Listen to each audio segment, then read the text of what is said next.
প্রথম ম্যাচ খেললেও দ্বিতীয় ম্যাচের একাদশ থেকে বাদ পড়তে পারেন তাসকিন আহমেদ। তার জায়গায় অন্তর্ভুক্ত করা হতে পারে নতুন এক তারকাকে। পাশাপাশি ব্যাটিং অর্ডারে আসতে পারে পরিবর্তন, উইকেট কিপারের ভূমিকায় থাকতে পারেন নতুন একজন। সব মিলে সিরিজ জয়ের মিশনে কেমন হতে চলেছে টাইগারদের চমকে ভরা একাদশ, জানবো রিপোর্ট।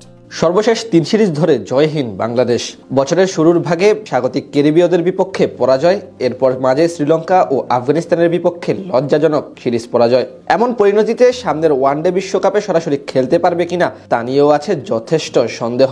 এমন পরিস্থিতি থেকে উত্তরণের জন্য এবার অবশ্য বড় সুযোগ হতে পারে আগামী ম্যাচ। মিরপুর শেরেবাংলা ক্রিকেট স্টেডিয়ামে মঙ্গলবার সেই সিরিজ জয়ের মিশন পূরণ করতে মাঠে নামবে সফরকারী ওয়েস্ট ইন্ডিজের বিপক্ষে।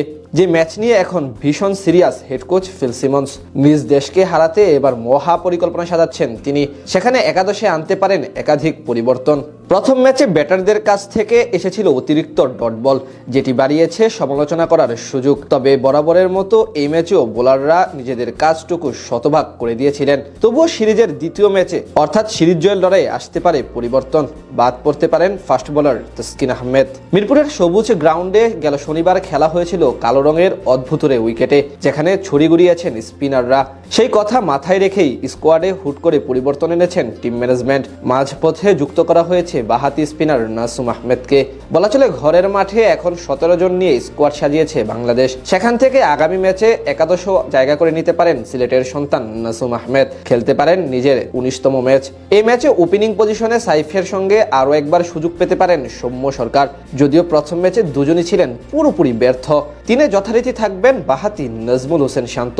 তাকে অবশ্য গতবারের মতো আরও একবার বড় দায়িত্ব নিয়ে সামলাতে হবে ক্যারিবীয় বোলারদের। যারা থাকতে পারেন প্রথম ম্যাচের হাফ সেঞ্চুরিয়ান তাওহিদ হৃদয়, এমন উইকেটে যিনি কিনা বেশ ক্যাপাবল। পাঁচে নামতে পারেন অধিনায়ক মেহেদী হাসান মিরাজ। তার উপরেও বাড়তি দায়িত্ব থাকবে সিরিজ জয়ের জন্য।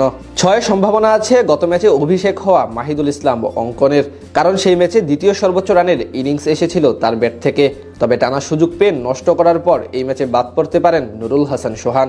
তার পরিবর্তে ফেরানো হতে পারে জাকের আলী অনিককে, যদিও জাকের আলীও নেই নিজের চেনা ছন্দে।